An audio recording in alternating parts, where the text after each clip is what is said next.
Não, ao vivo, agora está ao vivo já. Maravilha, maravilha. Eu liberei aqui, Perfeito, ó. ótimo. Pessoal, muito boa noite. Aqui quem fala é Gilberto Souza, diretamente aqui de São Paulo. É um grande prazer poder ter todos vocês aqui na sala conosco para essa segunda parte, né, do nosso treinamento aqui com o Jacob Petri sobre o livro A Lei do Sucesso. Né? Realmente é muito bom, muito bacana, né? O grupo Polishop aí em peso, né? Grandes líderes presentes, convidados também, aqueles que não são do negócio Polishop, mas estão aqui conosco para aprender.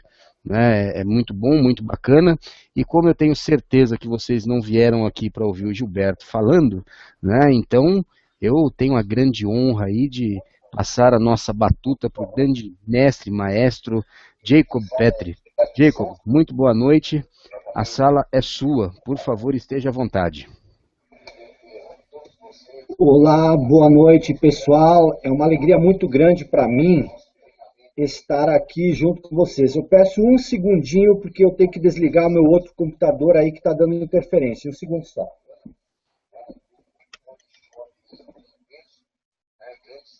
Aqui o Gilberto falando no meu celular. Pois é. E não para de falar ele, hein? Tá vendo? Só uma maravilha. Pronto. Bom, pessoal, então, como eu estava falando, é uma alegria muito grande para mim estar aqui mais uma vez com todos vocês. E na semana passada nós tivemos uma introdução sobre a lei do sucesso e hoje à noite, então, nós vamos partir diretamente para uma breve explicação de cada uma das 16 leis. É lógico que não dá para falar de uma hora de 16 leis que são o fundamento de tantas empresas e pessoas de sucesso pelo mundo afora. Mas vai dar para, acho que vou conseguir, vai dar para passar uma ideia geral do que são as 16 leis e, de repente, assim, aprofundar até um pouco mais alguns pontos específicos que eu acho importante que a gente dê uma olhada um pouco diferente, porque quando eu escrevi o livro A Lei do Sucesso, eu tentei ficar bastante restrito aos estudos do Napoleon Hill. É lógico que muitas coisas eu editei, muitas coisas eu trouxe para uma realidade um pouco mais atual, contemporânea, mas, de qualquer forma, a mensagem central, a essência da lei do sucesso, ela é inabalável e o tempo, a passagem do tempo, as mudanças não afetam essas leis. Por quê? Porque elas são universais, atemporais e autoevidentes. Então, vamos lá. A primeira lei do sucesso crie um propósito definido. Ou seja, você precisa definir um propósito de vida para você. Esse é o ponto de partida de tudo. É, o que é um propósito definido? Gostaria que você fechasse os olhos por um instante, faça esse pequeno exercício, feche os olhos e responda sem pensar muito sobre a seguinte questão: quem eu quero ser daqui a 10, 15 ou 20 anos?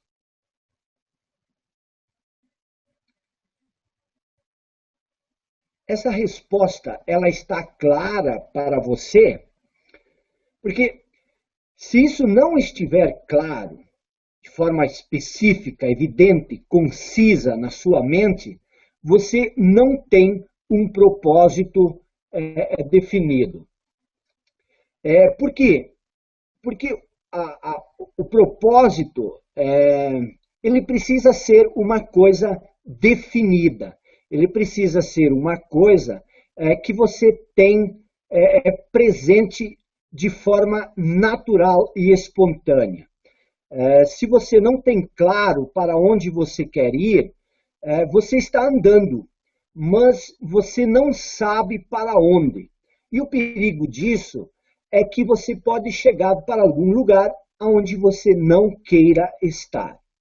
E se você quer ter um propósito definido, a primeira coisa que você precisa fazer é parar e se perguntar: onde eu quero estar daqui a 5, 10, 20 ou 30 anos? O que realmente é importante para mim? O que eu quero da minha vida? Você precisa pensar sobre essas questões e, a partir dessas respostas, você precisa criar uma visão clara daquilo que você quer. Ou seja, você precisa criar um propósito definido para a sua vida. E criar um propósito definido é decidir hoje o que você quer, para quando você quer e por que você quer isso. Então, são 3 pontos. O que você quer, para quando você quer e por que você quer isso que você quer. Então, você precisa ter isso de uma maneira clara, de uma maneira bem clara. E perceba um detalhe: o como você irá conseguir, num primeiro momento, não é o mais importante. O mais importante, no primeiro momento, é decidir essas 3 coisas: o que, quando e por quê. Definir isso é fundamental. É a coisa mais importante, eu diria, que você pode fazer para a sua vida em termos de sucesso. Bom, e aí você deve estar se perguntando: por que um propósito definido é tão importante? A resposta é bastante simples. Um propósito definido ele é tão importante porque ele cria uma coisa chamada poder pessoal. E esse poder pessoal, ele é extremamente necessário para alcançar o sucesso. Bom, vamos tentar entender isso melhor. Primeiro, ao definir um propósito e ao se comprometer, ao se comprometer com esse propósito e ao passar a agir no sentido de atingir esse propósito, você será quase que forçado a organizar o seu tempo, sua energia, seu conhecimento, suas relações sociais e outros fatores importantes para desenvolver este propósito. E ao agir com todos esses recursos focados num único ponto, você cria um esforço organizado em torno desse ponto. E esse esforço organizado, aos poucos, irá se transformar no que eu já falei, que é o poder pessoal. E esse poder pessoal é necessário para que você realize o seu propósito. Isso é conhecido como o princípio da casualidade recíproca. O que é isso?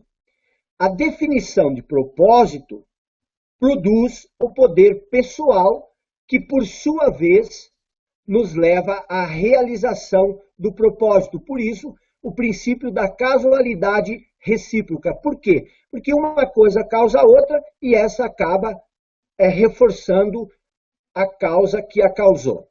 E por que é necessário criar um propósito definido se queremos obter o sucesso, por exemplo? A lei do propósito definido, ela se baseia no princípio universal que nos mostra que para todas as realizações humanas existem sempre 2 criações: a criação mental e a criação física. A primeira criação sempre é a mental. Sem ela, a física não é possível. Então, para que uma coisa passe a existir no mundo físico, você primeiro precisa criar ela na sua mente, no nível mental. Então, se você não cria nada específico no seu nível mental, é muito provável que nada irá se criar no nível físico. Vamos usar um exemplo. Pense no processo da construção de uma casa, ou uma estrada, um carro, ou uma ponte, sei lá. Quais são os passos dessa construção? Primeiro, ela é pensada, ela é criada na mente de alguém. Depois, ela é colocada no papel. E somente então ela passa a ser criada fisicamente. E você precisa fazer o mesmo com a sua vida. Isso é uma responsabilidade sua. É responsabilidade sua definir claramente aquilo que você quer. E eu insisto, isso precisa estar claro, mas muito claro para você. Preferencialmente escrito. E eu até recomendo que, pelo menos no início, você leia esse propósito definido de 5 a 10 vezes ao dia. Por quê? Não há nada de mágico nisso. Você faz isso simplesmente da mesma forma como você olharia, analisaria, observaria o projeto de uma casa, ou mesmo de uma ponte que você tivesse que construir. E outra vez, não se preocupe em como você vai realizar esse propósito. Isso, num primeiro momento, não é importante. E eu vou explicar por quê. Primeiro, porque se você criar um propósito e você já sabe como você vai realizá-lo, provavelmente você não definiu o propósito ideal. Por quê? Porque o propósito ideal deve ser um desafio para você.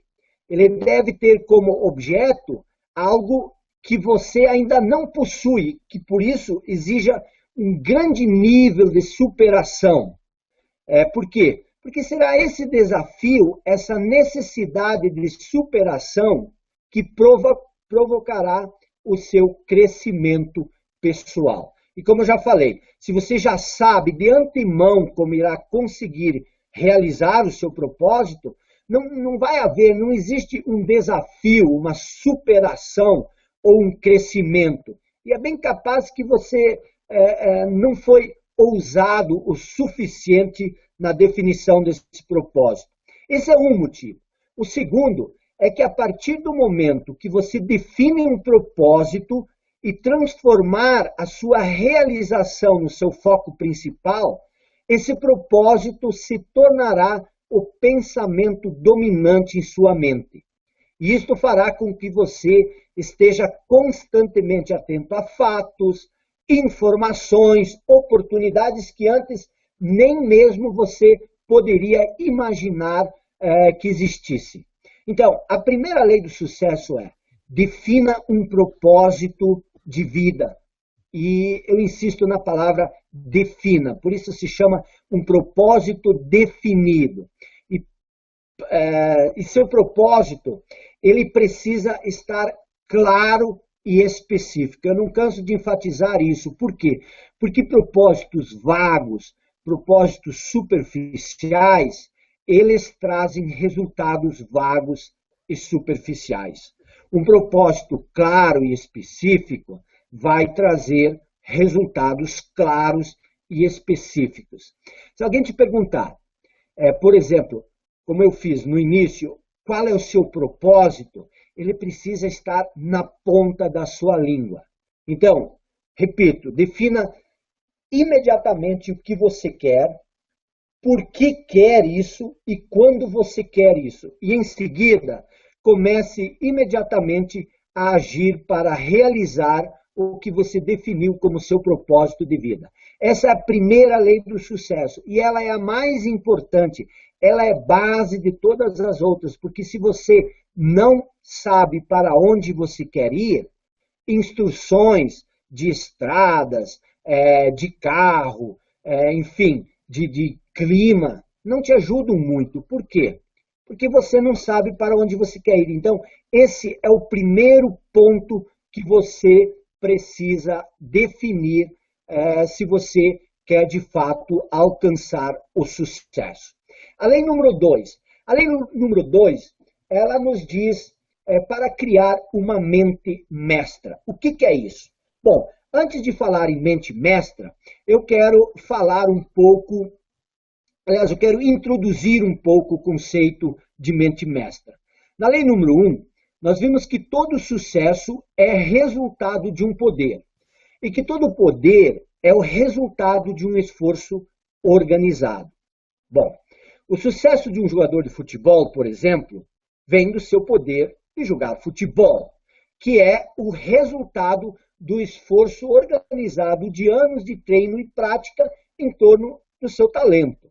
O sucesso de um músico, ele vem do poder pessoal de tocar um instrumento, que também é o resultado do esforço organizado de anos de prática e estudo em torno do talento de tocar um instrumento.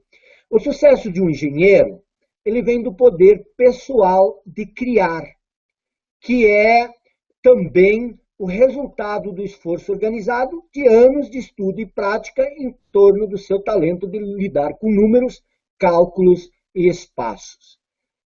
Eu insisto nisso porque é preciso que você compreenda que o sucesso sempre é resultado de um poder e que esse poder sempre é o resultado de um esforço organizado.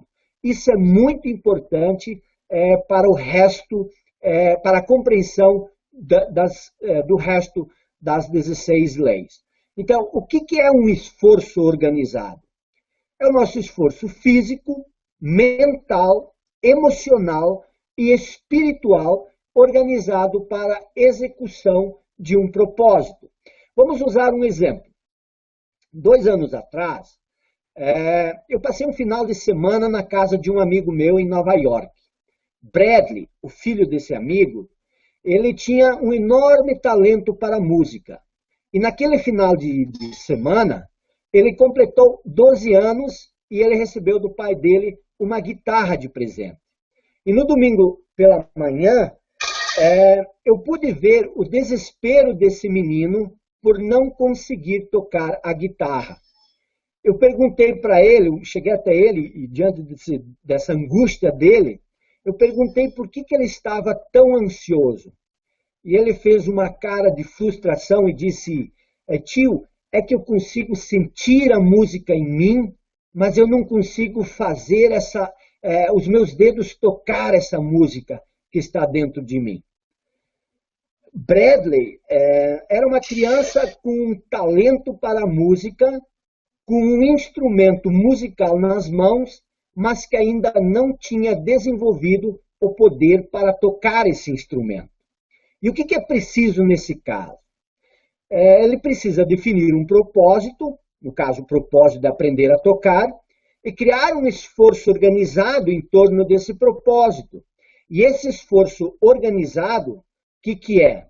É um conjunto de ações que desenvolvam o talento para tocar música, e o transformem num poder pessoal, ou seja, o poder de tocar a guitarra com maestria. Bom, quanto maior o esforço organizado em torno do propósito, tanto mais ele aprenderá a tocar a guitarra e tanto maior será o seu poder pessoal. Então, de novo, todo sucesso é resultado de um poder e todo poder é resultado de um esforço organizado em torno de um propósito definido. E esse poder, ele na verdade se desenvolve em 2 níveis. O nível pessoal e o nível coletivo. O poder pessoal, ele sempre é o resultado do esforço organizado do nosso conjunto de habilidades, como talento, inteligência, criatividade, imaginação, em torno do nosso propósito definido. Isso é a criação do poder pessoal. E o poder coletivo? O poder coletivo é o resultado do esforço organizado de duas ou mais pessoas em torno do mesmo propósito definido. E é isso que se chama de mente mestra. Então, o que é uma mente mestra? Essa é a nossa lei. Crie uma mente mestra.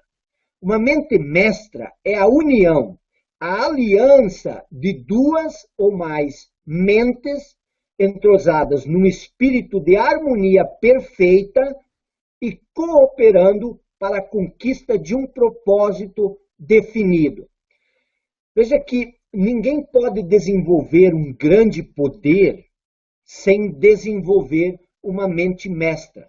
Por quê? Nós já vamos ver isso. Primeiro, eu quero que você fixe 3 coisas na sua mente. Primeiro, o sucesso sempre é resultado de um poder. E esse poder se desenvolve em 2 níveis. O nível pessoal e o nível coletivo. Segundo, o poder pessoal é a organização do seu esforço pessoal em torno de um propósito. Terceiro, o poder coletivo é a união de 2 ou mais pessoas em torno de um propósito. E essa união que se chama de mente mestra. Então, eu quero que você fixe bem nisso, porque isso é muito importante para a compreensão do livro A Lei do Sucesso. A primeira coisa que você precisa fazer é criar poder pessoal.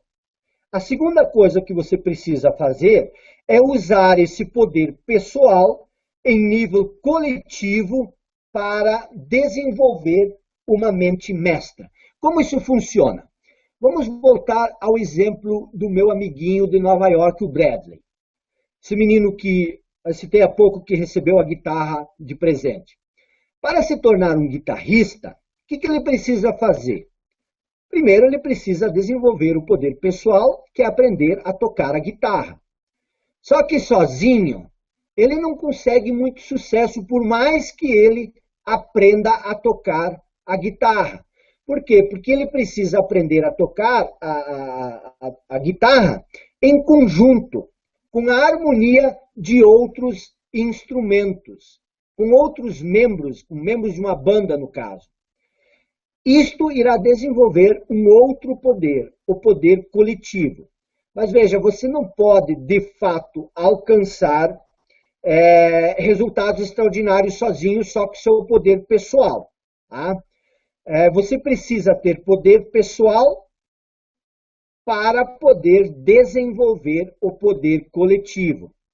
Isso se aplica em todos os setores da nossa vida. E também uma coisa muito importante é você compreender os 3 níveis da maturidade humana. Por quê? Porque esse processo que eu estou explicando, do poder pessoal e do poder coletivo, é ele que define os 3 níveis da maturidade humana. Quais são esses níveis? A dependência, a independência e a interdependência.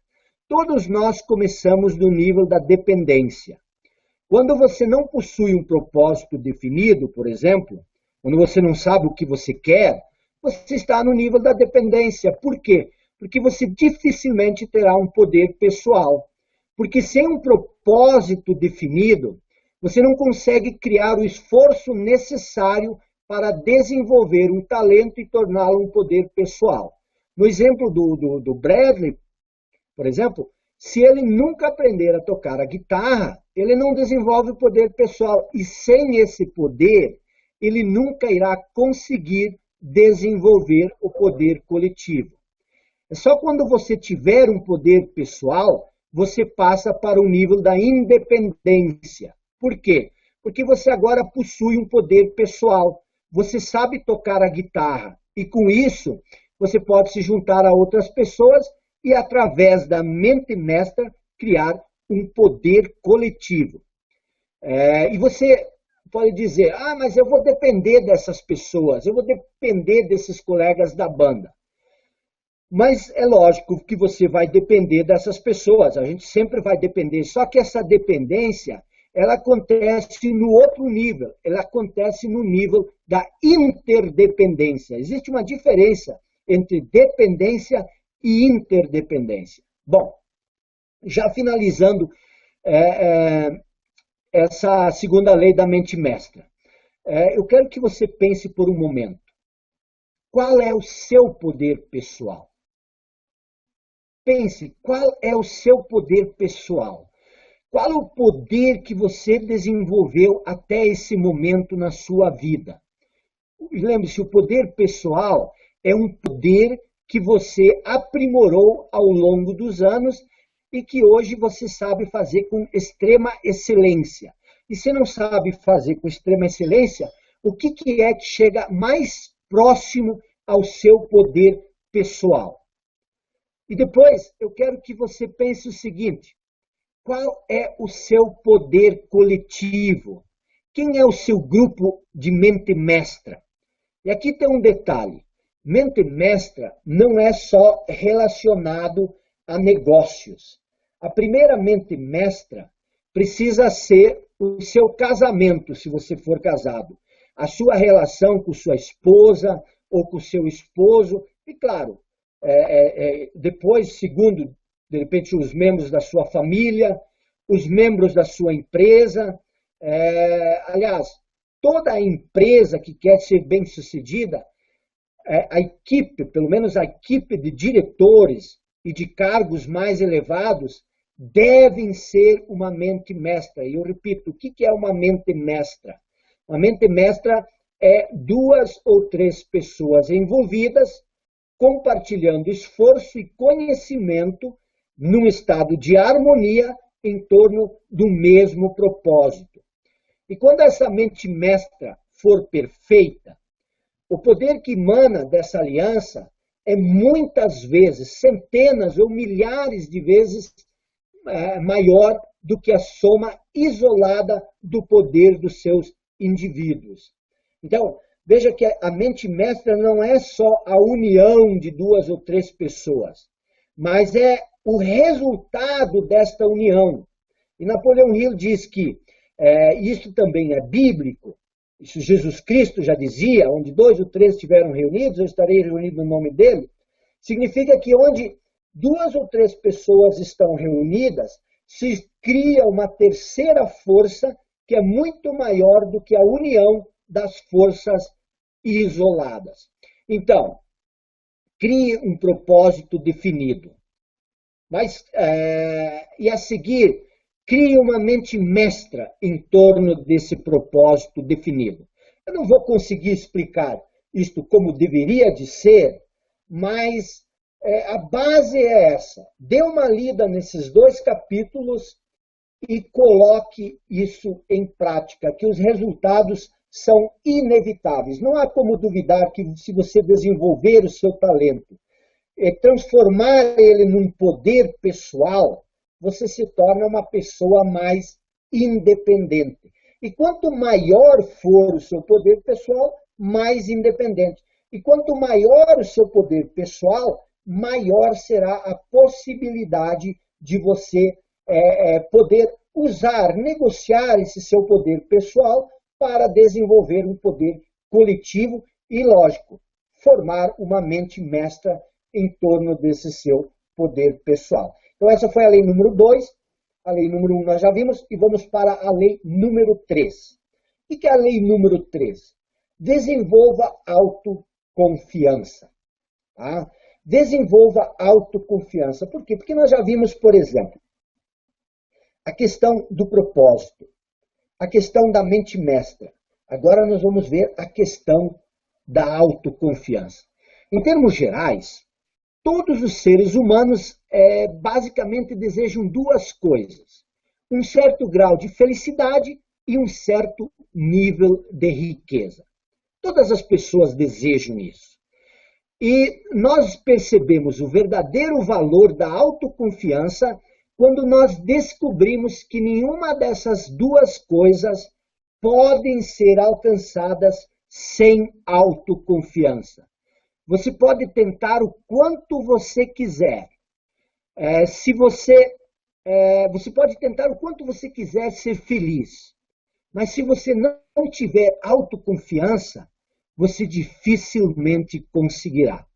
E você também pode trabalhar duro, o quanto quiser. E no final das contas você vai descobrir que se não tiver autoconfiança, você não conseguirá alcançar a riqueza ou o sucesso que você deseja. Então, o que é autoconfiança?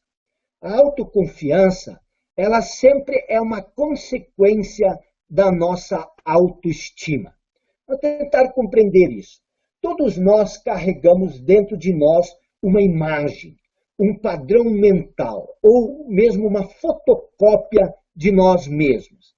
Essa imagem, ela é a ideia central que nós temos sobre nós mesmos. É uma ideia que a gente tem sobre si, ou seja, é a nossa própria maneira de como nós vemos a nós mesmos.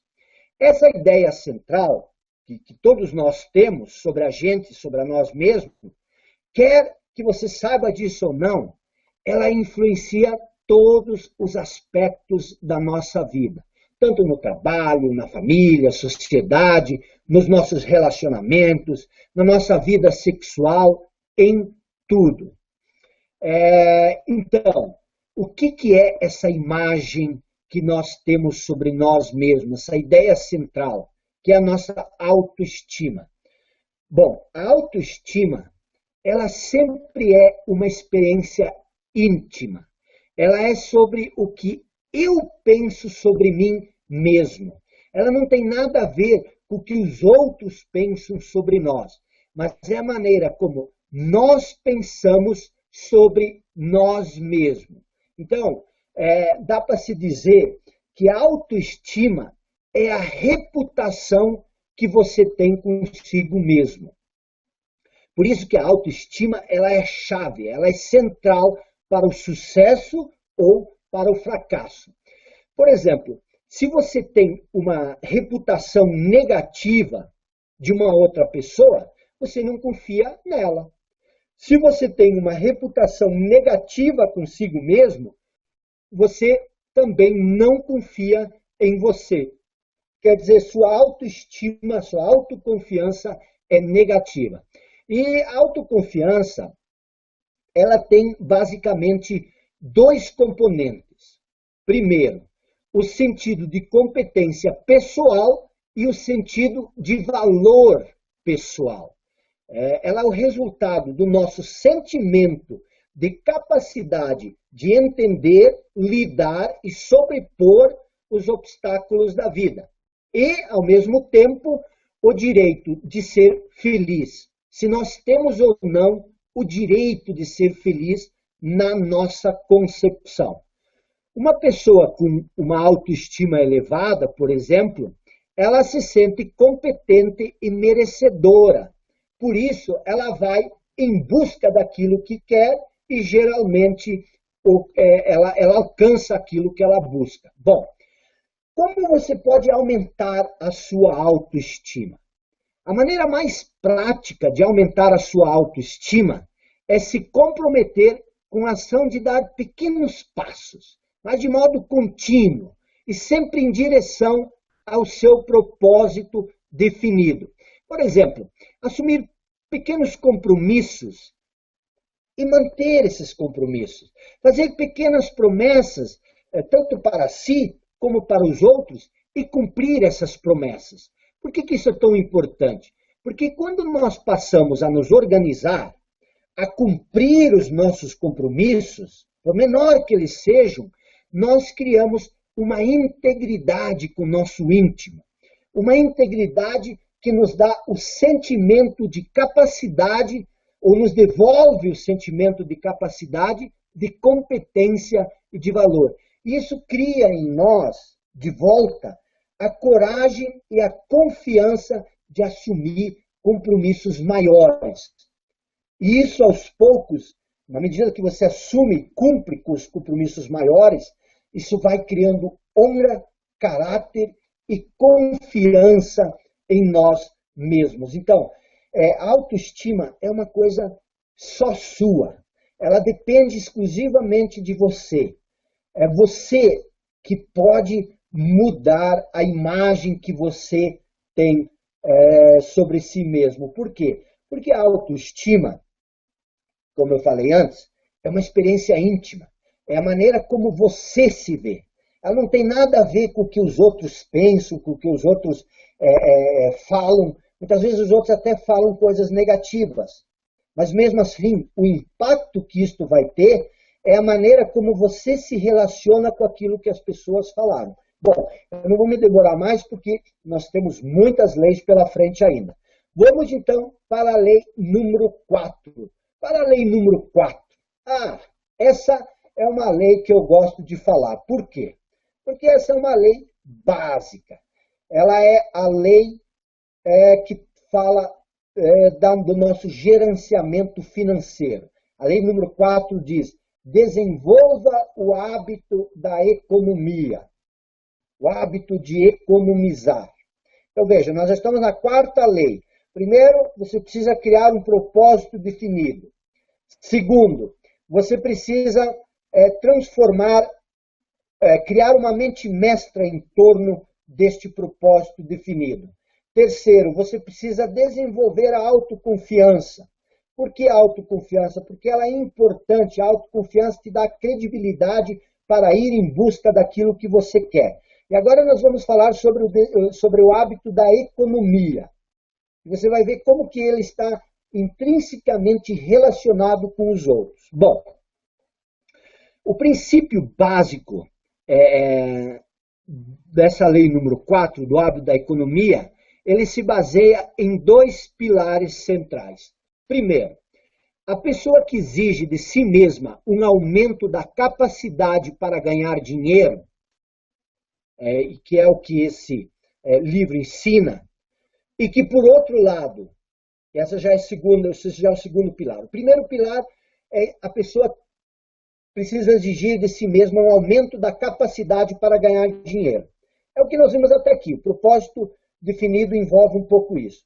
E em segundo, se essa pessoa, paralelo à ação de exigir de si mesmo um aumento da capacidade para ganhar dinheiro, guarda uma quantia certa do que ganha, em pouco tempo irá eliminar todas as limitações do seu espírito e terá aberto o caminho que a levará para a independência financeira. Então, de um lado, o livro te ensina a aumentar continuamente sua capacidade de ganhar dinheiro, investindo no desenvolvimento do seu poder pessoal, e do outro, lhe ensina a guardar uma quantia fixa do que você ganha.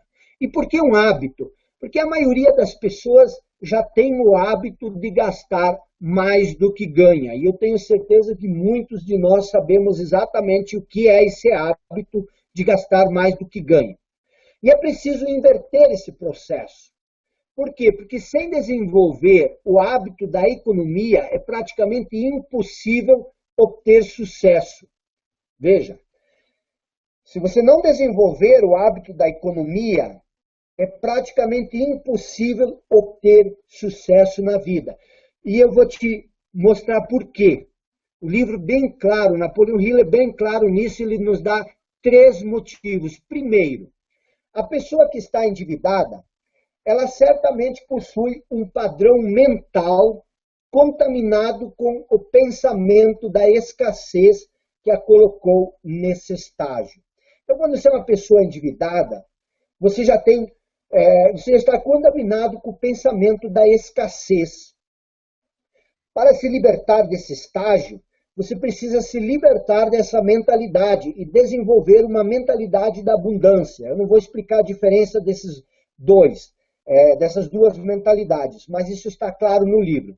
Se você está preso às dívidas, esse é o segundo motivo, você não possui a autoestima necessária para trabalhar com propósito definido. E nem tampouco você terá o crédito necessário para construir uma mente mestra sólida. Então veja, você precisa da autoestima para obter sucesso. Mas se você está endividado, se você deve uma vela para cada santo, como se diz, como é que você vai desenvolver a autoestima? E como é que você vai encontrar pessoas com um nível de poder pessoal interessadas em se juntar a você para construir uma mente mestra? E o terceiro, a dívida. Ela é muito algoz, ela é um ditador, ela é um general que vive ameaçando a pessoa endividada. E com medo dessas ameaças, a gente tende a se encolher ao invés de se expandir. Então, esses são 3 pontos, mas tem mais 2 que eu quero abordar. Tá?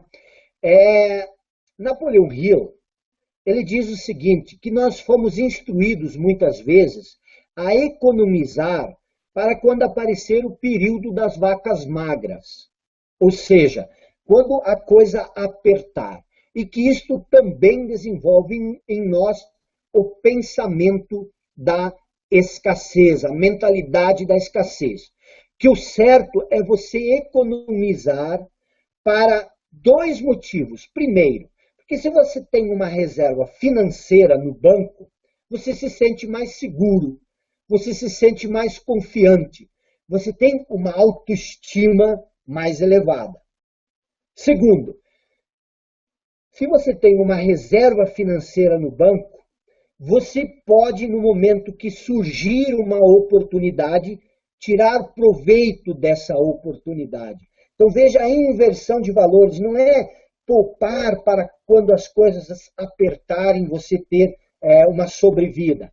Mas é que quando surgir a oportunidade, quando aparecer aquele negócio fantástico, você, bum, tem o dinheiro na mão e aproveita a oportunidade e uma pessoa sem recursos não pode aproveitar. Bom, como é que estamos indo aí, Gilberto? Está me ouvindo? Alô, Gilberto? Oi, perfeito, perfeito, Jacob. Não, tá tudo ok, tudo certinho, que eu tava com o microfone fechado aqui para não atrapalhar. Mas maravilha, dentro do esperado. Eu estou vendo aqui muita gente mesmo, grandes líderes da Polishop aqui conosco, alguns esmeraldas, rubis plus, e é isso aí, Jacob, muito obrigado mesmo. Vamos para frente. Vamos lá então, vamos para a lei número 5. O que é a lei número 5? A lei número 5, ela fala sobre iniciativa e liderança, como desenvolver iniciativa e liderança. Bom, a lei da iniciativa e da liderança, ela significa muito mais do que, como às vezes nós acreditamos, de liderar uma equipe ou um grupo de pessoas. Ela nos diz que nós, e esse é o principal fator dessa lei número 5, ela diz que nós somos responsáveis por nossas próprias vidas. Então veja só, a lei da iniciativa e da liderança, ela não fala simplesmente de você tomar iniciativa em negócios, em liderar outras pessoas, mas ela diz o seguinte, nós somos os responsáveis pelas nossas próprias vidas, que nossos resultados na vida são consequência das nossas próprias escolhas e das nossas decisões. E não, como muitas vezes nós pensamos, das condições externas, de fatores fora do nosso controle, como vejo muita gente falando de sorte, herança cultural, o passado, ou até mesmo de oportunidades diferenciadas. A lei número 5, ela afirma, ela mostra e, de certa forma, prova que cada um de nós possui os fatores necessários para desenvolver a iniciativa, a responsabilidade e a competência suficiente para criar os resultados que nós queremos. Então, não importa onde você está nesse momento, você possui à sua disposição os recursos necessários para começar agora e assumir a responsabilidade e tomar a iniciativa sobre a sua vida, justamente, exatamente com os recursos que você tem à mão. E aí ele diz que você precisa ter iniciativa para vencer na vida. Você, por exemplo, precisa, nós estamos na lei número 5, nós falamos de 4 leis anteriores, e você precisa ter autoestima, aliás, você precisa ter iniciativa para criar um propósito definido, você precisa de iniciativa para desenvolver autoestima, você precisa de iniciativa para criar uma mente mestra, para desenvolver o hábito da economia, para exercer também a responsabilidade e a liderança sobre si mesmo e muito mais ainda sobre os outros. Uma pessoa que não possui iniciativa, ela facilmente se convence de que ela é uma vítima, que ela não controla a sua vida. E por isso ela não tem culpa, né, e nem tampouco responsabilidade pela situação em que elas se encontram. E pior, elas se convencem de uma certa forma que não existe nada que elas possam fazer. Afinal de contas, a culpa não é delas, na cabeça dela. A responsabilidade não é dela, é dos outros. Então é lógico, se você está numa situação desfavorável e a culpa não é sua, a culpa é de outro, o que você é? Você é uma vítima. E quando você é uma vítima, aí você começa a sentir pena, compaixão por si mesmo. E se você sentir pena e compaixão, se você tem um sentimento de vitimização, você não tem como chegar a algum lugar. Então, a primeira iniciativa que você precisa ter, ela sempre precisa ser a iniciativa da liderança pessoal, ou seja, assumir o controle e a responsabilidade sobre sua vida. Se você não assumir a responsabilidade pela sua vida, então você não é, como nós vimos lá atrás, uma pessoa independente. Porque existe outra pessoa, um outro fator, circunstância, que controla a sua vida. E por isso você não pode assumir a iniciativa ou a liderança. Por quê? Porque é uma outra pessoa que está no controle, no comando.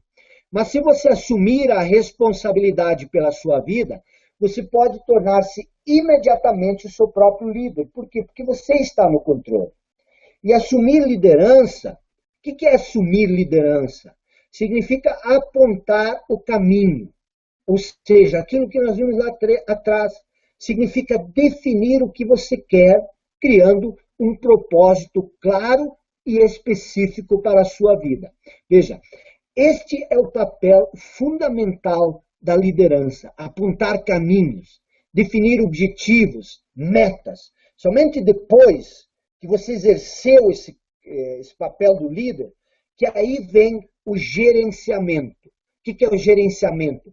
A execução do caminho, do trajeto, da meta, a realização do propósito que você definiu.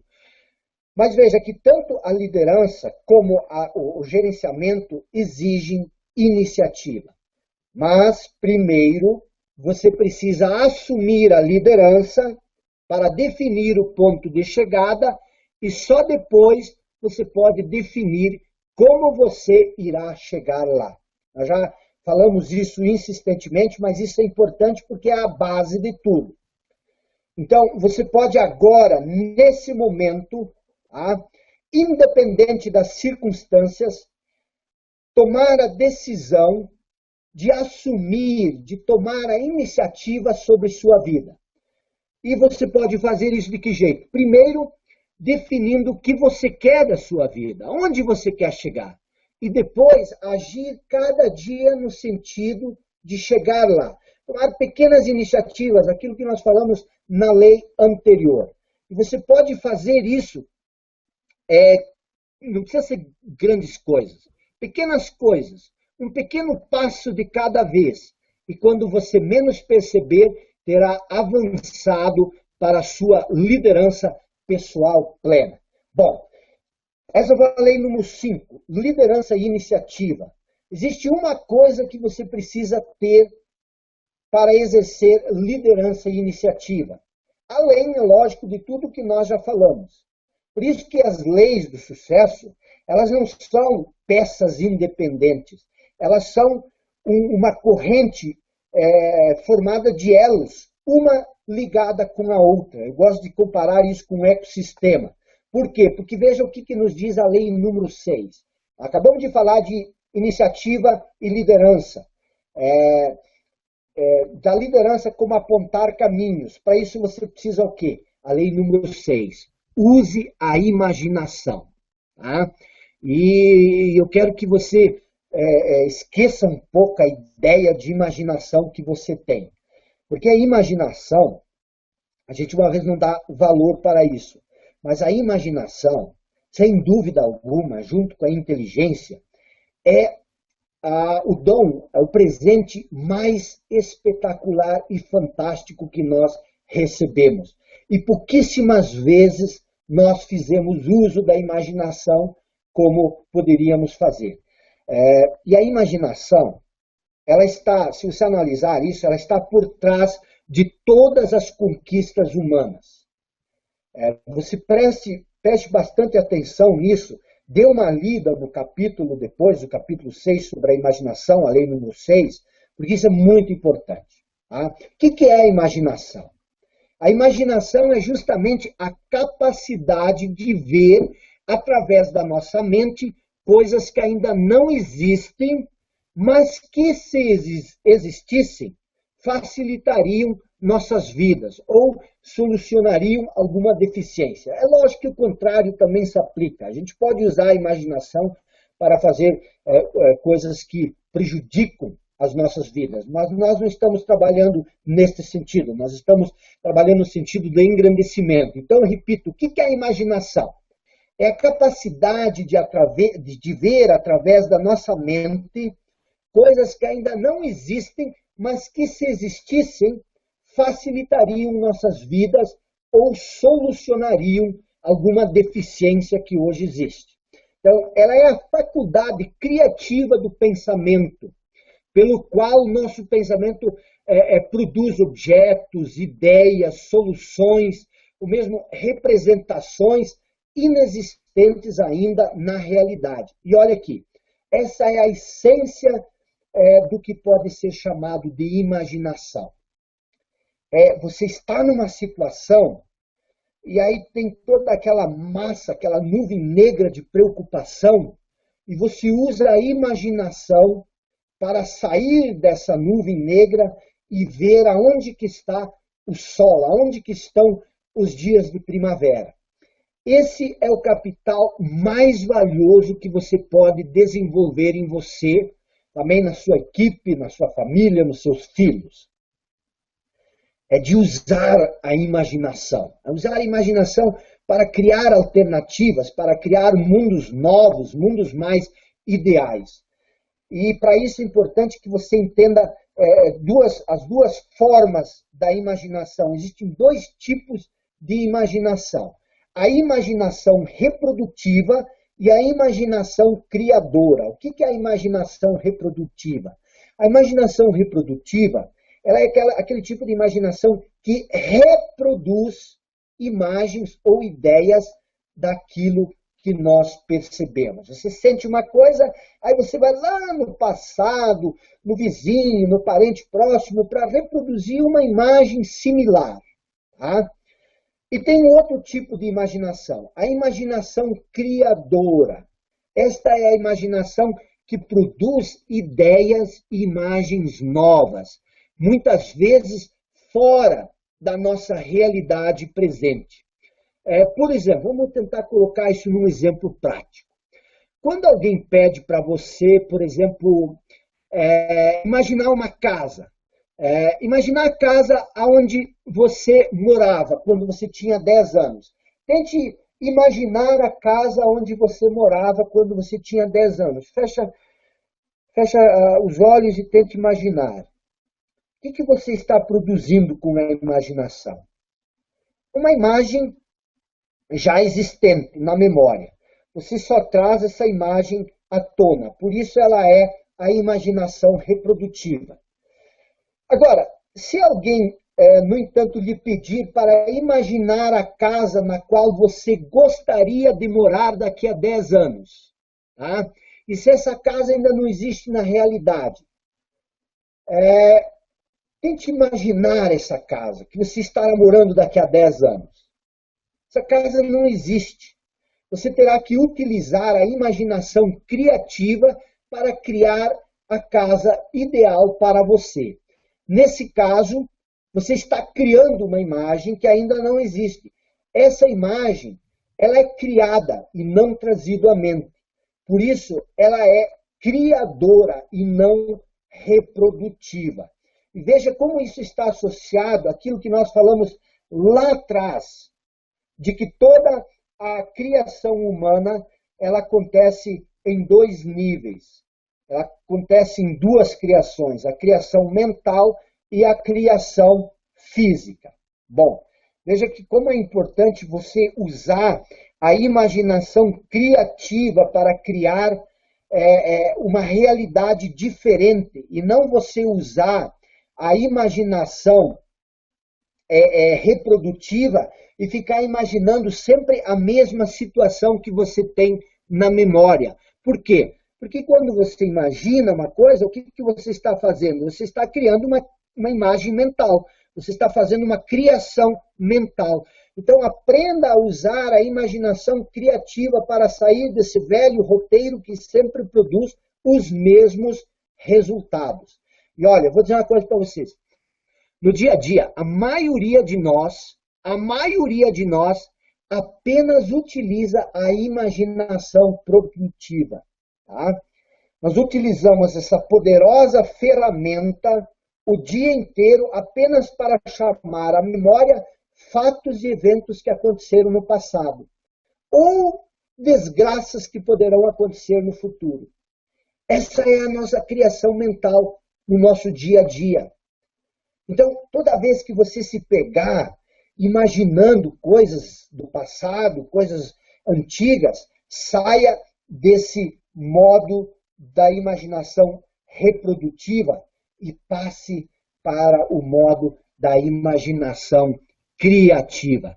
Crie um novo futuro. Eu repito, junto com a vida, a imaginação é o maior presente que nós recebemos. Por quê? Porque através dela nós podemos sair do aqui e do agora, ou mesmo do ontem, e trabalhar algo completamente novo. Nós podemos rever o passado, tá? Mas formar uma nova percepção do presente, olhando para a situação de ângulos novos, ângulos distintos, criativos. E isto nós só podemos fazer pela imaginação. Tá? Esse é um fator. Outro fator é que nós vamos ver lá adiante, tem uma lei chamada desenvolva a empatia. A gente pode usar a imaginação para tentar sentir o que os outros sentem, tentar ver as coisas com os olhos deles e sentir com o coração deles. Isso nós podemos fazer com o uso da imaginação. Tá? Tentar se imaginar no lugar deles, para criar empatia, como que nós vamos ver lá na frente. Tá? Também nós podemos antecipar inúmeras possibilidades no futuro através da antecipação, através da imaginação. Tá? A gente não pode predizer o futuro, mas a gente pode criar ele de uma maneira mais adequada aos nossos desejos, se a gente usar a imaginação para projetar possibilidades. Tá?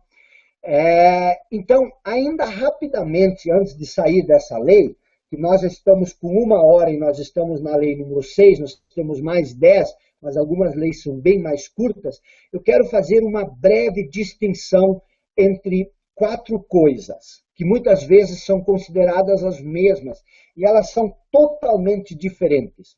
A imaginação, a visualização, a criatividade e a inovação. Tá? Essas coisas não são a mesma coisa. Vou dar uma breve definição. Tá? Uma explicação mais detalhada sobre isso está no meu livro O Criativo e o Novo, capítulo criativo e o novo do livro Singular. O que é a imaginação? Nós já vimos. Tá? A imaginação, ela sempre é a fonte da criatividade. Você não consegue ser criativo sem ter imaginação. Tá? Mas não são as mesmas coisas. Tá? A criatividade, ela sempre está um passo além da imaginação. Por isso que a imaginação é tão importante. Por que a criatividade está um passo além da imaginação? Porque imaginar, na verdade, pode ser um processo íntimo, pessoal e até mesmo introspectivo. Por exemplo, você pode ficar na cama o dia inteiro, com os olhos fechados, imaginar coisas maravilhosas. Você pode criar coisas fantásticas, mas sem que ninguém nunca saiba disso.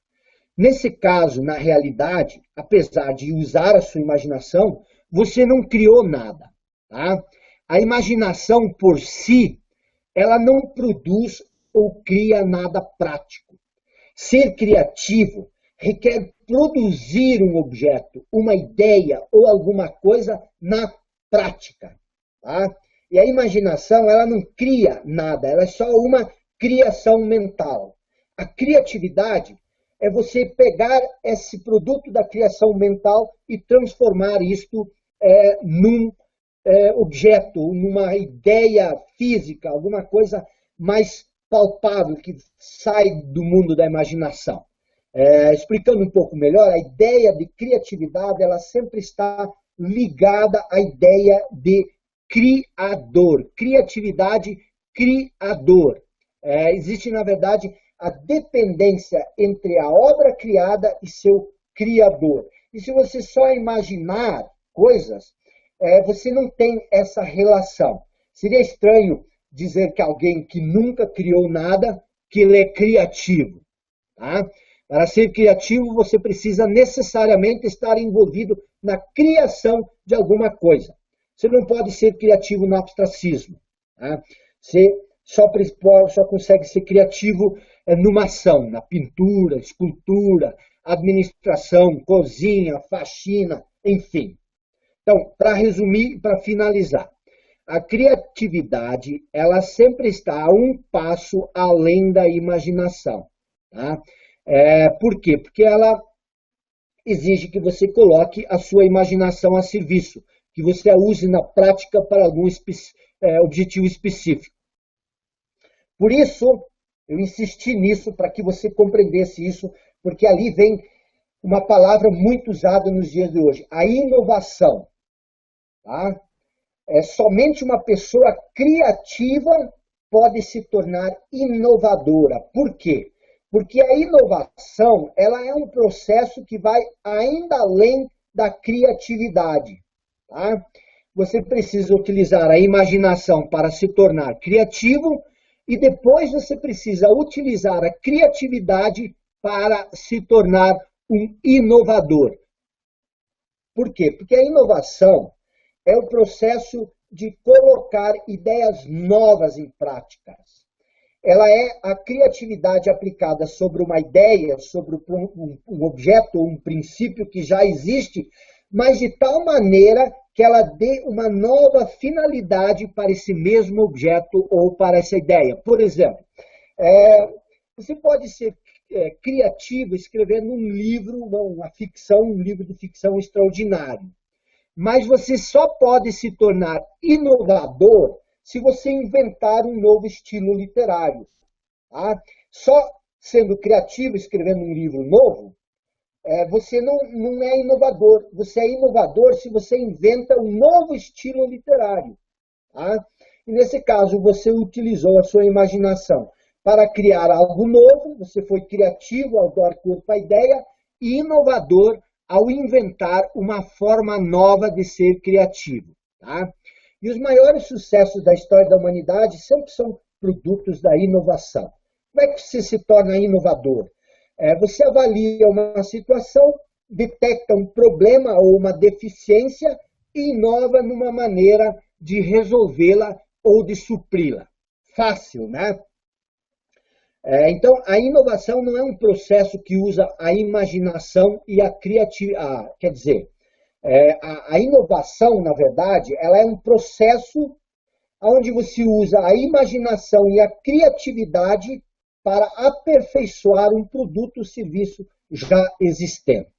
E essas três coisas, a imaginação, a visualização, a imaginação, a criatividade e a inovação, elas são coisas bem diferentes da visualização. Visualizar alguma coisa é fixar na mente alguma imagem que geralmente já existe, um produto da imaginação ou mesmo da realidade. Tá? Então, visualizar uma coisa é você ficar visualizando uma imagem, seja ela real ou seja ela uma imagem fictícia. Tá? Então, você, independente do seu nível de criatividade nesse momento, eu fiz questão de adentrar nisso um pouco, porque isso são temas muito atuais e importantes, independente do seu nível de criatividade, você pode se tornar ainda mais criativo simplesmente expandindo, desenvolvendo mais esse objeto da imaginação, que é a lei número 7. Tá? Ou melhor, da lei número 6. Você pode ampliar sua habilidade intuitiva, tá? E estimular o seu poder de iniciativa, desenvolvendo o poder da imaginação. Então, dê uma lida nesse capítulo. Eu espero que eu tenha conseguido passar para você a importância do princípio da imaginação, que muitas vezes passa batido pelo nosso dia a dia. Bom, lei número 7. Vamos agora vamos tentar abreviar um pouco mais para nós chegarmos pelo menos à meia-noite para o fim do nosso webinário. Vamos falar então sobre a lei número 7. Alimente o seu entusiasmo. Tá? Alimente o seu entusiasmo. E preste atenção na palavra alimente seu entusiasmo. A lei número 7, a sétima lei, ela vai ensinar você como se manter entusiasmado. Isso é importante? Claro. Por quê?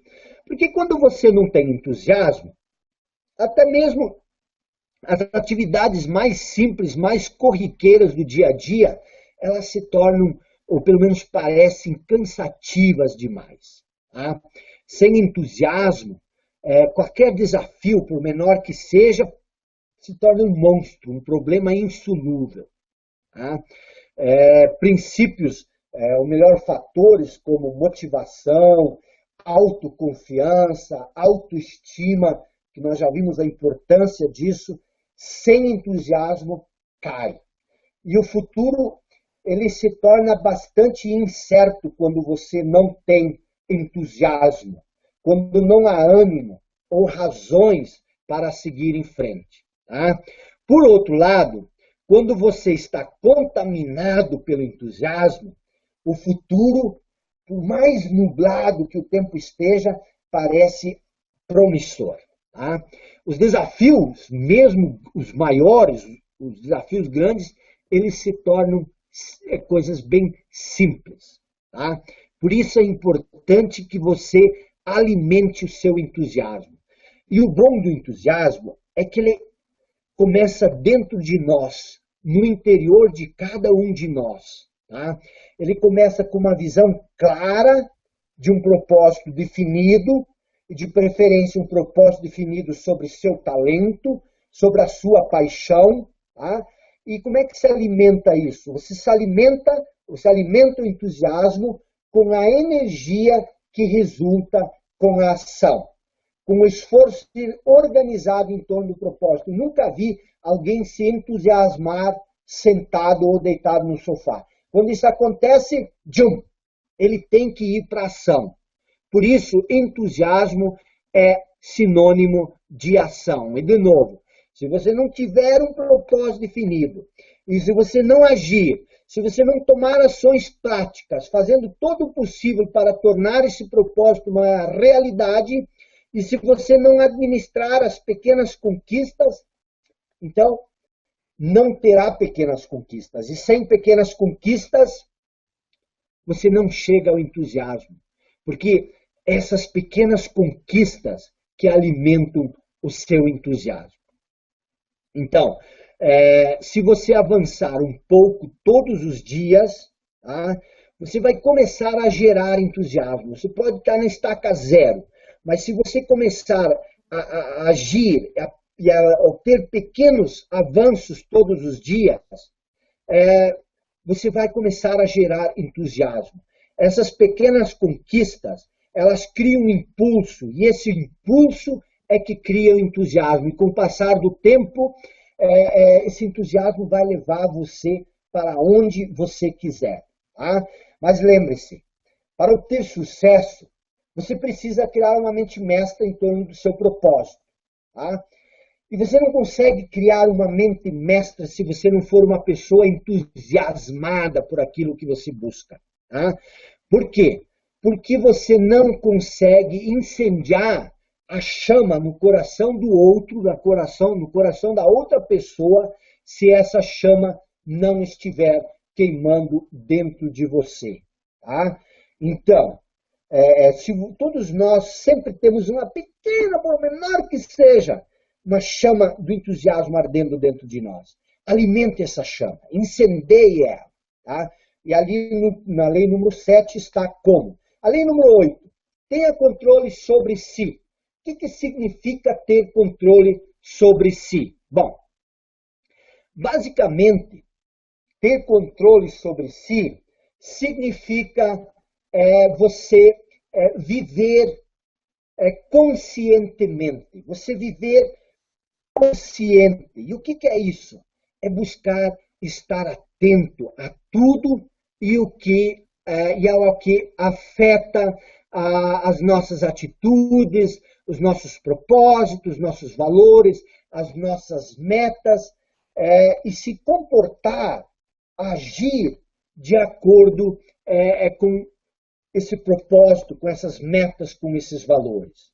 Então, isso é estar consciente, é estar atento. Tá? Nós podemos viver de 3 maneiras: conscientes, semiconscientes ou inconscientes. Tá? Quando nós vivemos inconscientes, nós nos aproximamos muito dos animais. Nós vivemos a partir de reações automáticas, reações impensadas.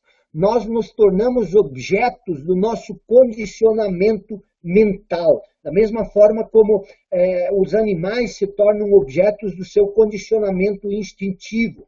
Se você participou da sessão passada, da sessão número 1, você lembra disso, com a ideia do João de Baro e da pombarola, da rolinha. Então, se você vive inconsciente, vou te dizer, isso não é uma anormalidade, isso é a norma. A pessoa vive de acordo com o seu condicionamento mental.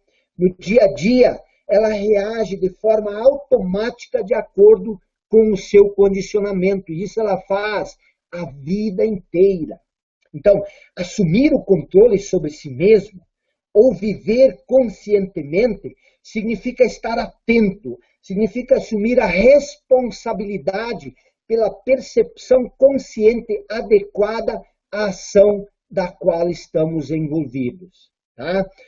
Viver consciente, então, significa ter o controle sobre nosso pensamento, sobre nossas emoções, sobre nossas atitudes, e não simplesmente reagir a partir do pensamento.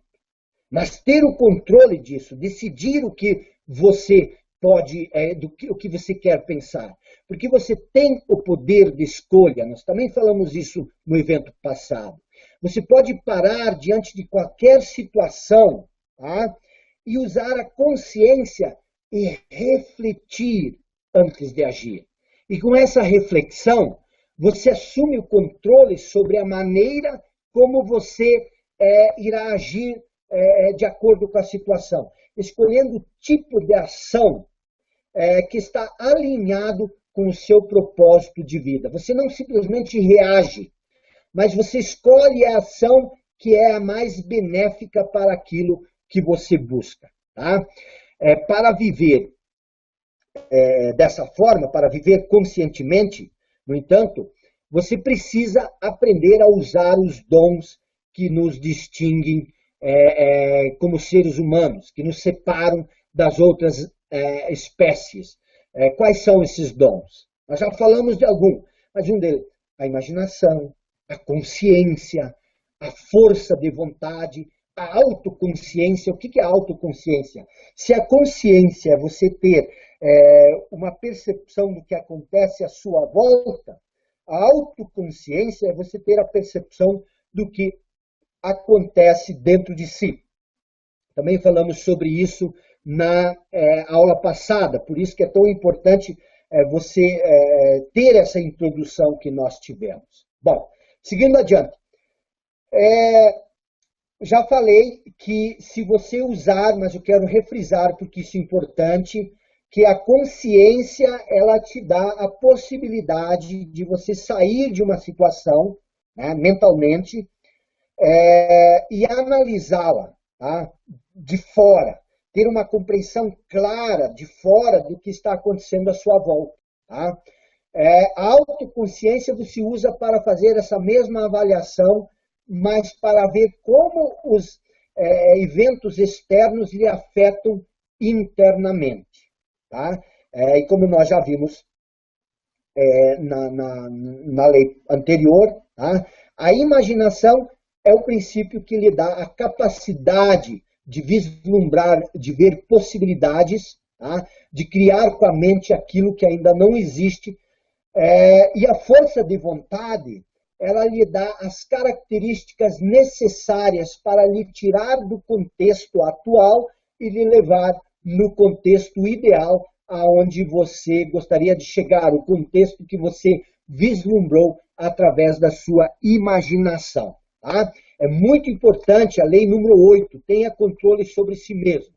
Lei número 9, faça muito mais que o esperado. Tá?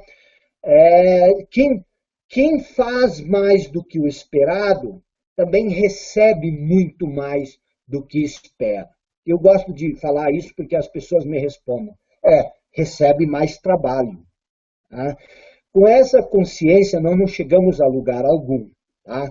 Por quê? Porque a pessoa que sempre faz estritamente aquilo pelo qual ela paga, ela faz somente aquilo do que é esperado dela, por que ela haveria de receber mais? Tá? Então, esse é um dos princípios mais importantes do sucesso. Em todos os setores da vida, em todas as ocupações e em todos os tipos de negócio. Tá? Não é só na busca do sucesso.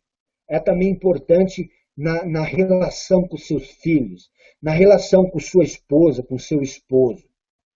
E o que é fazer mais do que o esperado? Significa surpreender de forma positiva as pessoas à sua volta. Significa servir para além daquilo que você foi pago para fazer. Tá?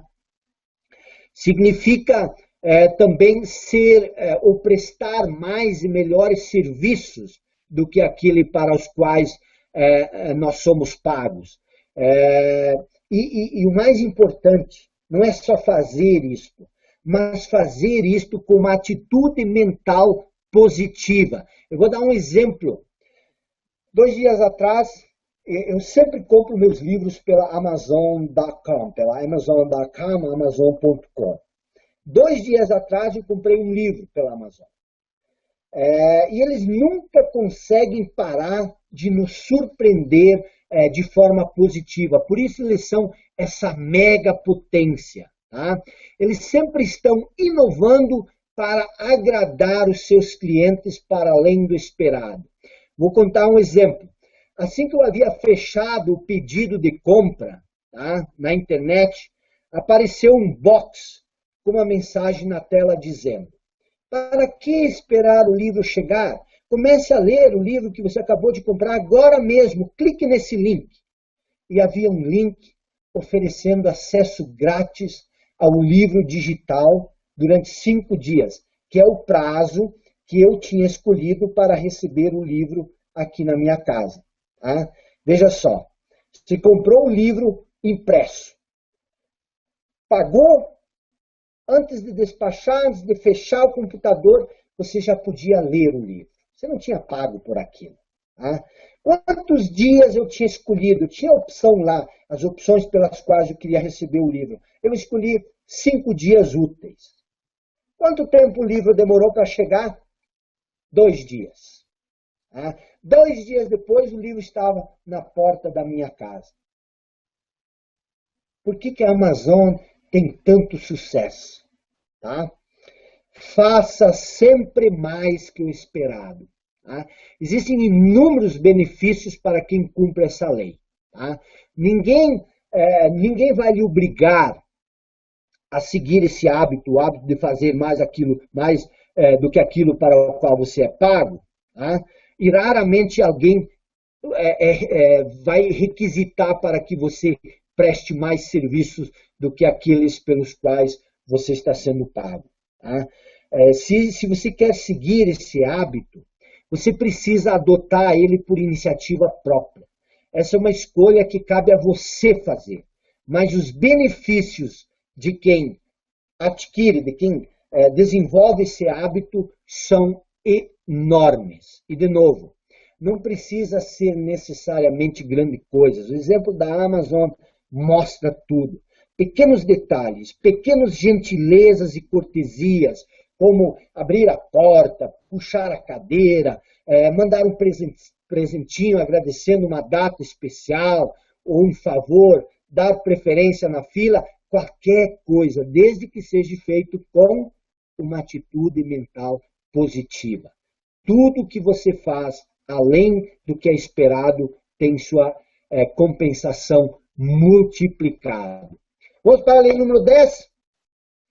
Seja empático ou desenvolva uma personalidade agradável. O que é ser empático? Ser empático, o que é ser empático? É a capacidade de você verdadeiramente compreender as outras pessoas. Empatia é a capacidade de saber se colocar na situação do outro para compreendê-lo a partir do ponto de vista dele. Ser empático, então, significa você procurar compreender a situação, as falhas, os erros do outro a partir do ponto de vista dele e não do seu. E tentar compreendê-lo para poder ajudá-lo, ao invés de criticar, julgar ou condenar. Quando você procura ser empático, antes de rotular, você sente, você intui, você percebe, você procura entender o significado que aquela coisa tem para outra pessoa, ao invés de já logo sair correndo, julgá-lo a partir do que você pensa, a partir do seu ponto de vista. Isso é tão importante nas nossas relações, não é mesmo? A gente tem o hábito de logo atacar, logo julgar, logo condenar, logo rotular o outro, sem mesmo o mínimo de esforço de tentar compreender o que está acontecendo. Veja como isso é importante para tudo que nós vimos até aqui, para a liderança. E a gente também é assim consigo mesmo. Tá? E o que a 10ª lei diz? Procure sempre primeiro compreender o outro. Procure primeiro compreender a si mesmo. Tá? E para isso é tão necessário você viver consciente, viver da forma consciente, como nós acabamos de ver na lei anterior. Tá? Ao verdadeiramente compreender o outro, você pode lidar com a situação de uma maneira diferente a partir da realidade interna da outra pessoa. Ver o que se passa na cabeça dela, nos nervos, no coração dela, e não, como já falei, julgá-la de maneira unilateral, simplesmente levando em conta os teus pensamentos, os teus sentimentos, os teus motivos, as tuas interpretações. Tá? Olha como isso é importante nas relações com o nosso grupo de funcionários, de empregados, de colegas de trabalho, mas também com nossos filhos, com o nosso cônjuge. Muito importante essa lei.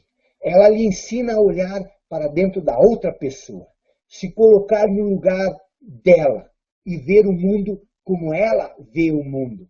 Ela a compreender o mundo como a outra pessoa compreende. E sentir o que ela está sentindo, e assim, a partir disso, você pode agir de uma maneira mais apropriada, correta, justa, e que construa ao invés de destruir. Tá? Como eu já falei, isso se aplica em todos os setores da vida, melhora significativamente a relação com todas as pessoas à nossa volta, e isso faz a nossa vida ser muito mais agradável. Pense, por exemplo, no vendedor. Tá? Vendedor esperto, inteligente. O que ele faz? Ele primeiro tenta compreender as necessidades do cliente, tá? Para depois solucionar essas necessidades com o seu produto. Tá?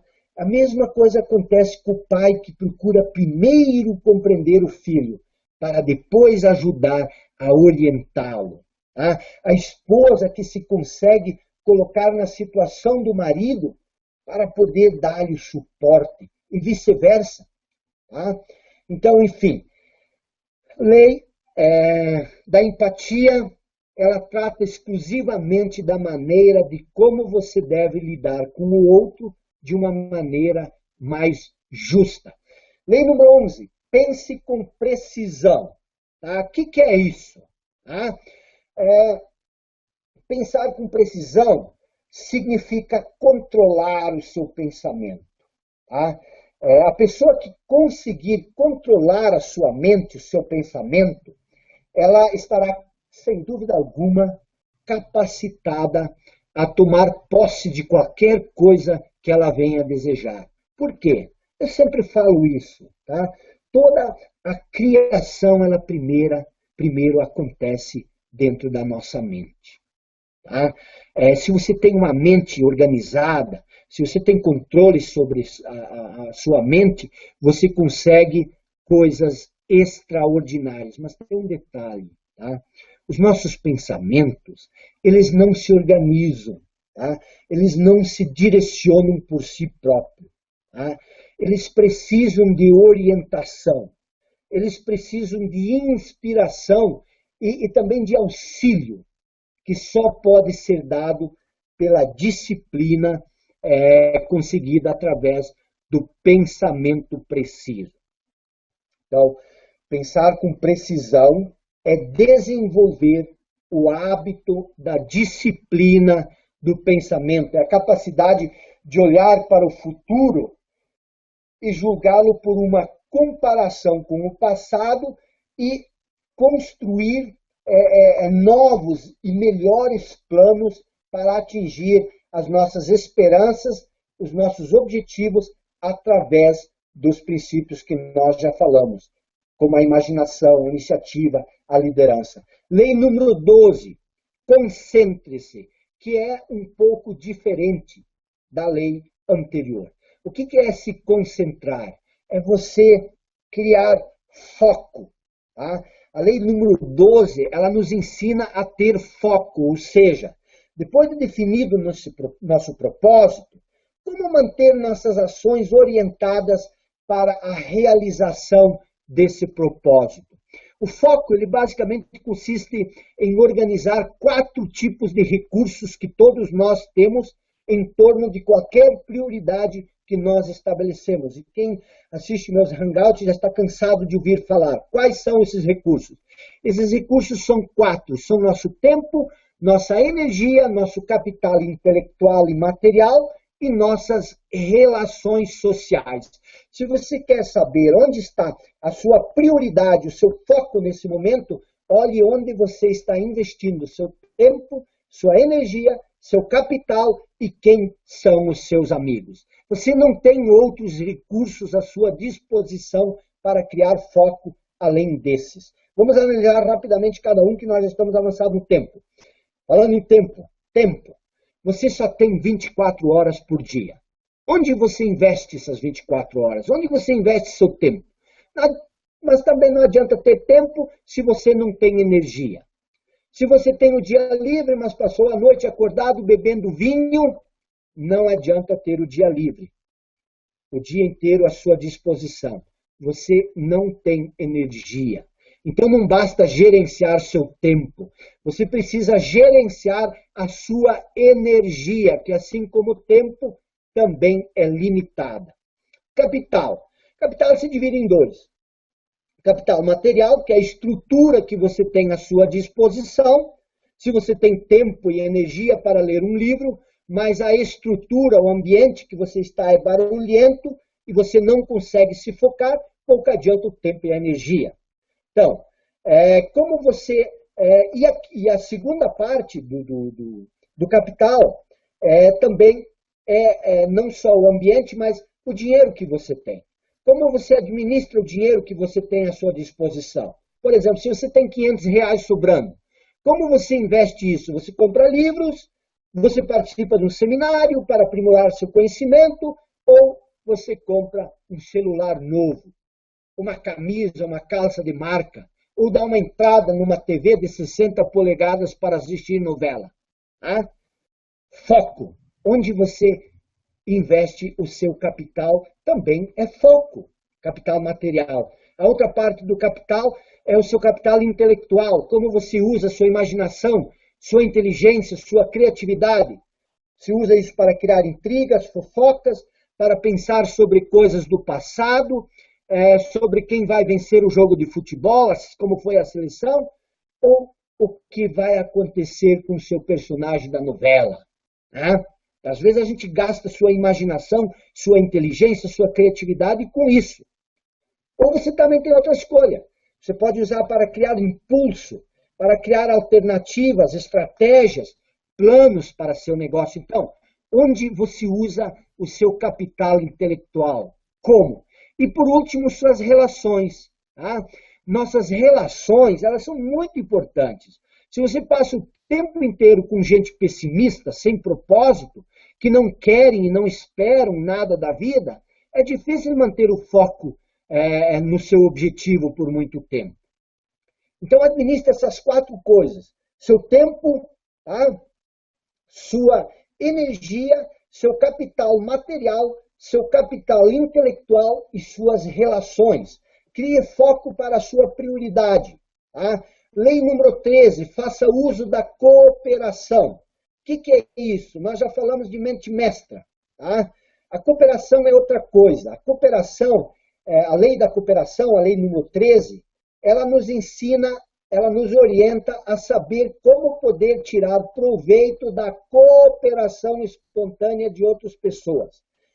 A cooperação é diferente da mente mestra, por quê? Porque a cooperação é o tipo de relacionamento necessário, tá? E que pode ser obtido sem a criação de uma aliança em torno de um propósito definido. Ou seja, a mente mestra é uma fusão completa da mente de 2 ou mais pessoas para ter um propósito. Essas pessoas têm o mesmo propósito. A cooperação, como tratada nesta lei, é simplesmente o auxílio voluntário ou mesmo pago de pessoas que nos ajudam, que nos auxiliam, mas que não têm necessariamente o mesmo propósito definido do que nós. Tá? É muito importante, por quê? Porque sem a cooperação dos outros, não podemos atingir os mais altos escalões do sucesso na realização pessoal. Por quê? Porque a cooperação é o meio mais válido, tá? Através do qual nós podemos contar com a expertise de outras pessoas. E muitas vezes por pura boa vontade. A lei número 14, essa é boa. Tire proveito dos fracassos. Tá? E ali nós temos um gargalo muito importante que é a persistência. Tá? Essa lei, tire proveito dos fracassos, ela também nos ensina a persistência, persistir diante dos obstáculos. Mas mais do que isso, ela nos ensina a tirar proveito dos nossos obstáculos e até mesmo dos nossos fracassos. Tá? E por que isso é importante? Por quê? Porque o hábito de abandonar tudo, quando se é atingido por uma dificuldade ou por uma derrota temporária, é uma das causas mais comuns do fracasso. E assim, todo mundo, eu, você, todo mundo comete tal erro uma ou outra vez. Tá? Ninguém está livre, mas ninguém, diante de alcançar o sucesso, sofrer derrotas temporárias. E talvez até fracassos grandes. E nesses casos, a reação mais comum é desistir. Tá? E é isso que a maioria de nós faz. Mas pessoas bem-sucedidas geralmente encontram o sucesso logo após sofrerem uma grande derrota. Por isso é tão importante persistir. Tá? Por quê? Porque pessoas bem-sucedidas, elas revelaram que elas encontraram o sucesso logo após sofrerem uma grande derrota. Isso é muito comum. E um outro princípio que eu quero enfocar rapidamente dessa lei é que ela nos mostra e nos ensina que todos os problemas, obstáculos e mesmo fracassos trazem em si a semente de uma oportunidade. Tá? E ter consciência disso permite que você transforme o momento de dificuldade numa escada para seu crescimento, para seu sucesso. Tá? Você pode usar as dificuldades do momento para criar um momento seguinte melhor que o anterior. Se você fizer isso, cada momento de frustração, tá, se tornará uma oportunidade para criar algo novo e maravilhoso. Tá? Cada adversidade ou problema, se nós vivemos de forma consciente, torna-se um professor. Cada problema, cada adversidade, se nós estivermos atentos, se nós vivermos conscientes, se nós aprendermos a tirar proveito dessas adversidades, elas se tornam um professor. E isto é viver de maneira consciente, atento a tudo e pronto para aprender e crescer e se transformar com todos os momentos. Eu repito, tá? Muito importante nesse final. As dificuldades em que você se encontra agora são exatamente as dificuldades que você precisa nesse momento para aprender, para crescer, para se superar, para você avançar mais um estágio. E é isso que a lei do tire proveito dos fracassos vai ensinar. Você precisa estar aberto aos fracassos, aceitá-los, assumir a responsabilidade sobre eles, avaliar de forma consciente o que causou esses fracassos e encontrar alternativas para superá-los. Esse é o processo de crescimento do campeão. Vamos para a lei número 15, já estamos terminando, só temos 16, só mais duas, e a lei número 15 é a lei da tolerância. Seja tolerante. O que é isso? O que a lei da tolerância tem a ver com o sucesso? Tudo. A tolerância, ela é uma atitude fundamental para quem vive em sociedade. E nós vimos que ninguém consegue grande sucesso sozinho.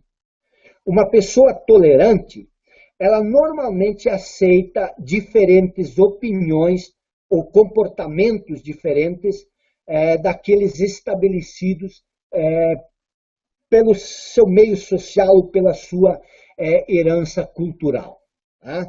Então, ser tolerante é importante porque ela abre espaço para o novo, para uma compreensão que vai além das nossas convicções, das nossas crenças, dos nossos padrões mentais. Tá? Se você é uma pessoa intolerante, você não aceita a opinião dos outros. Você fica com as suas. você não aceita crenças diferentes, você não muda seus padrões mentais, porque você é uma pessoa fechada na sua intolerância. Tá? E não há como você ser uma pessoa empática, ter uma personalidade agradável, como nós vimos antes, sem aprender com o princípio da tolerância, de ser tolerante. Se você é uma pessoa intolerante, esquece, você já está infringindo duas leis, a lei do sucesso e a lei da empatia. Tá? Então, essa é a lei da tolerância, que você precisa aprender. O que é? O que quer dizer o termo tolerância? O termo tolerância vem do latim tolerare. O que é tolerare? Significa suportar, aceitar. Então, a tolerância também é o ato de aceitar algo que aconteceu com você, algo que você não quer, mas que não pode impedir. Tá? Então, você precisa ser tolerante também às situações, aceitar as situações. Tá? E também ter respeito ao que é diferente do nosso desejo. E isso tudo é poder coletivo, gente. Esse livro todo ele se estabelece na construção de dois poderes essenciais, que são as três leis da maturidade do ser humano. A dependência, a independência e a interdependência. Nós tudo estamos falando agora dos princípios do convívio social, da interdependência, e nisso que essa lei é tão importante na construção do poder coletivo. Você não consegue melhorar uma realidade que você não é capaz de aceitar. Então, se você não é capaz de aceitar a situação em que você está sendo intolerante. Tá? Então, aprenda, desenvolva a tolerância. É isso que essa lei nos ensina. Poxa, estamos já a 12h15. Eu espero que ainda tenha alguém na sala, né? Senão eu estou falando sozinho aqui. Mas tudo bem, eu estou aprendendo. Lei número 16, a última. Siga a regra de ouro.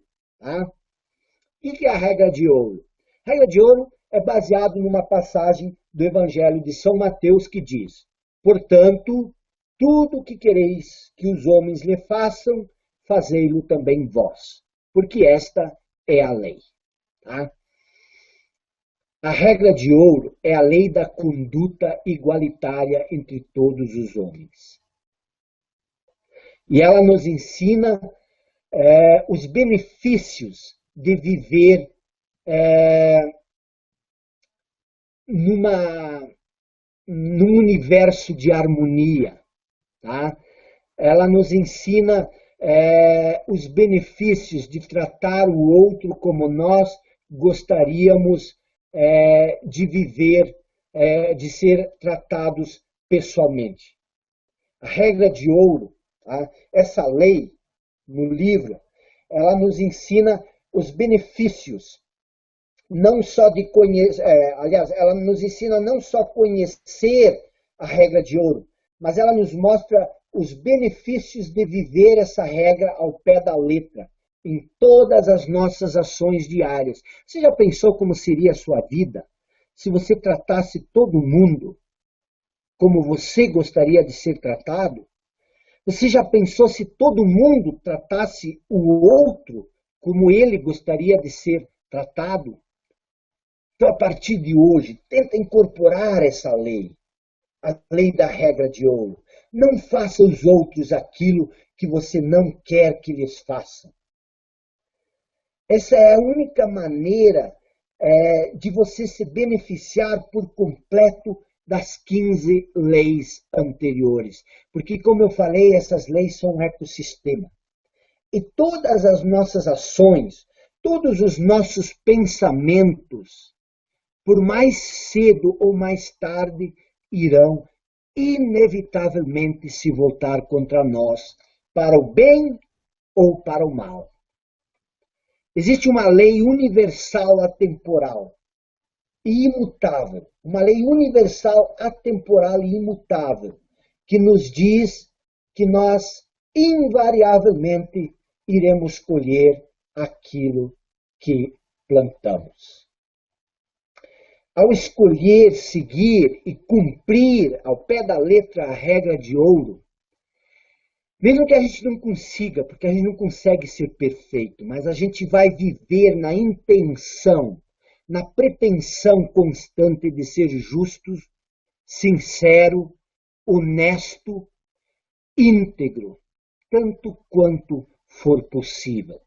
E nossa colheita, aquilo que nós colhermos, será inevitavelmente o mesmo. Pessoal, eu agradeço você que esteve conosco por quase 2 horas para dar essa breve passada nas leis do sucesso. Mas eu volto a insistir aquilo que eu falei na aula anterior. Conhecer as leis do sucesso, ler o livro A Lei do Sucesso, não vai lhe levar ao sucesso. Lembra dos níveis, dos 4 níveis. A incompetência inconsciente é quando nós não sabemos aquilo que nós não sabemos. E aí nós não temos como agir. Mas chega um momento onde nós passamos do nível da incompetência consciente, quando nós assumimos a consciência sobre aquilo que nós não conhecemos. E se você teve seu primeiro contato com a lei do sucesso, você chegou nesse nível. Agora comece a agir conscientemente, assume a responsabilidade, viva com uma competência consciente. Se vigie todos os dias para viver essas regras, para viver essas 16 leis, que vai chegar o momento aonde que você vai agir na competência inconsciente. O que isso significa? Você vai aplicar essas leis no seu dia a dia de uma maneira inconsciente. E quando isso acontecer, meu amigo, por testemunha da minha história e das inúmeras histórias que eu presenciei ao longo do tempo, o sucesso é inevitável. Boa noite para todos vocês. Obrigado por essa presença até tão tarde da noite e vamos em frente. Um grande abraço para todos vocês. Sensacional, sensacional. É sempre muito bom realmente ter essa aula com o Jacob, né? A gente sempre aprende aí muita coisa, né? E se eu pudesse resumir tudo que foi falado hoje, eu diria que realmente o impossível é só uma questão de opinião, né? Ele realmente não existe, né? Aproveito o ensejo e dou as boas-vindas aí ao Cleiton, que esteve conosco aqui assistindo, e no decorrer desta aula ele resolveu se tornar um empreendedor Polishop, né? Então, parabéns aí pela escolha, pela sua decisão, já está cadastrado, já está conosco, né?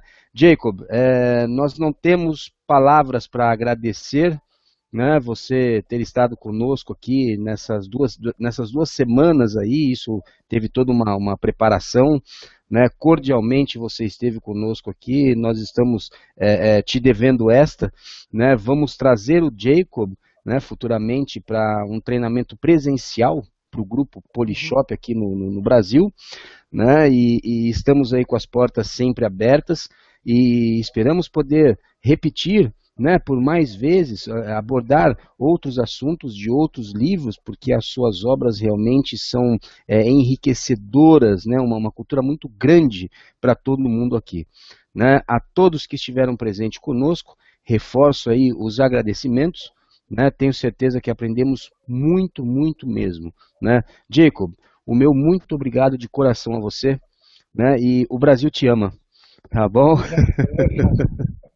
Fechou, um grande abraço. Imagina. É verdadeira. Então tá bom.